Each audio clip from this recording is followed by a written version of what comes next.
si Sister Luz Sandoval. Good morning po. Good morning po Good sa ating morning. higit po ay sa ating Panginoon. Pasensya na po ulit at wala pa rin camera yung aking self. Nagtatago pa rin po ako. Ayan po. Ang ibabalik ko po ngayong umaga ay akin pong pinamagatan na buhay. As in, buhay, life, ganyan. Ayan po. At ito po ay matatagpuan po natin sa ikalawang Korinto 9 verse 8. Pagkagawa ng Diyos na pasaganahin kayo sa lahat ng bagay at higit pa sa inyong pangangailangan upang sumagana kayo sa mabubuting gawa.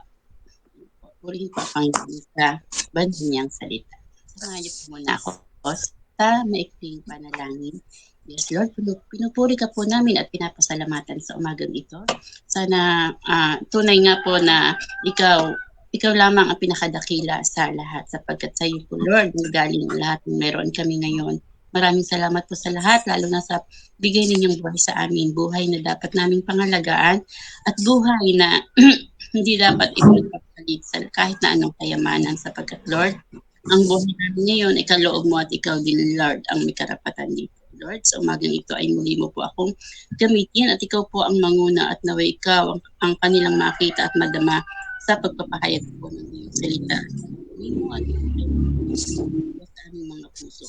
Lord God, salamat po at patawad po sa pagkakataon. Hindi namin nabibigyang halaga ang mga kaloob mo po sa amin, lalo na Lord, ang palagi ang pagkising sa amin tuwing umaga na nakakalimutan namin na minsan na magpasalamat sa iyo. Patawad po. Ito po ang sama talangin. In Jesus' name. Amen. Amen po. Bago ko po umpisahan, kumusta po kayo mga kapatid? Kumusta po ang mga buhay po natin? Tayo po ba ay masaya na sa ating buhay?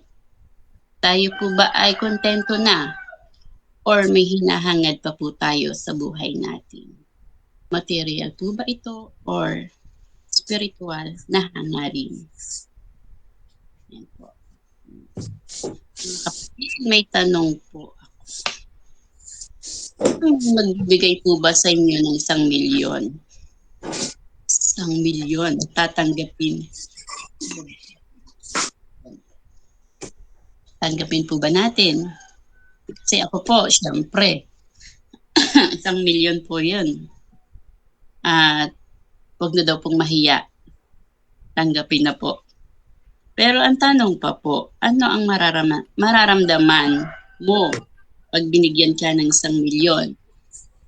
Syempre po, masaya at excited. Siguradong hindi mo alam kung ano ang gagawin mo. Maglulundag ka ba sa tuwa at magagalak? Ikaw ba naman ang magkaroon ng 1,000,000? At may tanong pa po, paano kung 10,000,000 na ang ibibigay sa'yo? Tatanggapin mo pa rin po ba?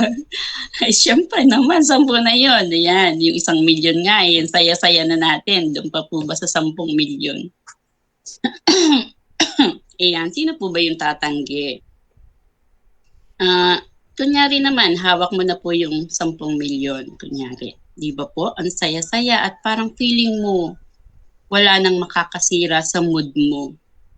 Na feeling mo, wala silang masasabi na ikakalungkot, ikaka-depress mo dahil lutang ka na sa kasiyahan na inaakala mo na sa'yo na yun, na walang kapalit.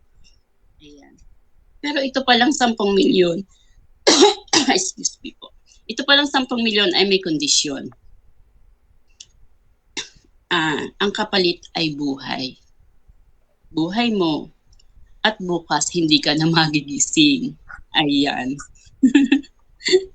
Ang tanong, tatanggapin mo pa ba? Siyempre po hindi na, no? Parang ipapahawak lang sa'yo tapos mamamatay ka lang pala. Parang yun yung magiging kamatayan mo, yung 10,000,000. Ayan po.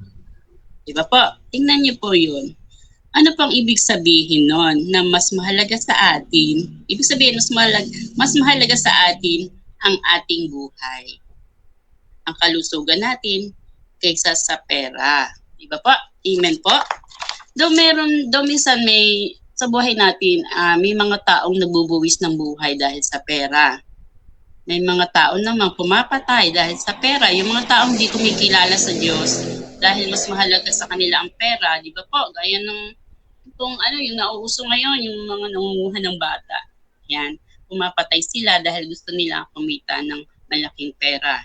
Yung mga organ daw po ng ibang tao, ipapalit nila sa iba upang dugtungan naman ang buhay ng iba.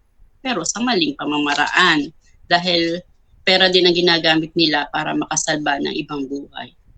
Yun po yung totoong nangyayari sa ngayon. Pero sa atin, yan, madami na mga taong walang takot sa Diyos, mga taong pera lang ang dinidiyos. Pero sa atin pong mga Kristiyano, sa atin pong may mga takot at kumikilala sa Diyos. Kahit na po tambakan ka ng milyong-milyon, kahit tambakan ng mga maraming pera o kayamanan, o ari-arian, hindi mo ipagpapalit ang buhay mo diyan. Alam natin na ang buhay natin, blessing. Mas mahalaga ang buhay natin kaysa sa milyong-milyong pera. Kaya kayamanan at ari-arian. Pero tingnan niyo po, kung pala ang buhay natin ay higit sa 1 o 10 milyon, bakit sa bawat araw na pagising natin, hindi tayo excited? Ayan. Pero kung may 1 milyon tayo, excited tayo, di ba po? Bakit pala kung higit pa sa lahat ng kayamanan at ari-arian, ang buhay natin, bakit bawat gising natin, hindi tayo masaya? Bakit may mga taong nadidepress? Bakit may mga taong nalulungkot? Bakit marami pa din ang nagrereklamo? Di ba nga po, ang buhay ay higit sa 10 milyon? But why do we not feel so happy, joyful, and thankful every day? Nakalimutan na natin that everything that we need has already given to us. Amen po? Bago daw po maghanap ng iba, tingnan daw po muna natin yung ibinigay ng Diyos sa atin. Dahil yung mga ibinigay ng Diyos sa atin ay sobra-sobra pa sa hinahanap natin. Amen po ba? Why are we alive? Bakit buhay pa tayo hanggang ngayon? Tandaan daw po natin at unawain, we are only alive today because of God's love. We are only alive today because of we have woken up today this morning because of God's mercy. What sustains you, what strengthens you because of these two, God's love and God's mercy. Ang pagmamahal ng Diyos at awa ng Diyos at yun po yung dahilan. At ang tanong, ano ba ang ibig sabihin ng pagmamahal? Ano ba ang ibig sabihin ng awa? Yun. What is the difference of love from mercy? Tandaan daw po natin, when you say love, you are given something that you do not deserve. Yun yung pagmamahal. Binibigyan ka, nakakatanggap ka ng higit dun sa dapat mong tanggapin. Ano naman daw po ang awa? What is mercy? Mercy is you should have received something that you deserve and yet you did not receive it. You should be punished for something and yet you were not punished. Ayan, makakatanggap ka dapat doon ng nararapat sa iyo dahil ikaw ay nagkasala, ikaw ay nagkamali, ikaw ay nagkulang pero hindi binigay sa iyo. Hindi mo tinanggap. Ang tawag doon, awa. And see, in this life, every day we receive more than what we deserve. Amen po ba?